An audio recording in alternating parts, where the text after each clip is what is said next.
పిల్లాడు చక్కని పడవ తయారు చేసుకున్నాడు. తయారు చేసి అన్నకి చూపించాడు. అన్నయ్య అన్నయ్య చూడు చూడు, ఈ పడవ ఎంత చక్కగా ఉందో. ఇప్పుడు నేను కాలువలో ఆ పడవ వేస్తా, అది ఎంత చక్కగా వెళ్తుందో తెలుసా, ఎంత అద్భుతంగా వెళ్తుందో తెలుసా. స్లోగా అది నీళ్ళతో పాటు వెళ్ళిపోతా ఉంటే వాడు ఎంత సంతోషపడుతున్నాడు.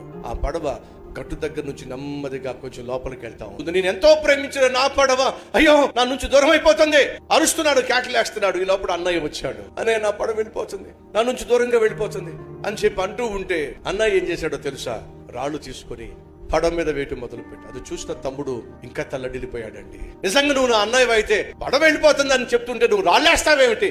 తమ్ముడేమో అపార్థం చేసుకుంటున్నాడు, అరుస్తూనే ఉన్నాడు, కేకలేస్తూనే ఉన్నాడు, తిడుతూనే ఉన్నాడు. ఆ పడవ నీళ్ళల్లోకి వెళ్లకుండా స్లోగా ఒడ్డుకొచ్చేసింది.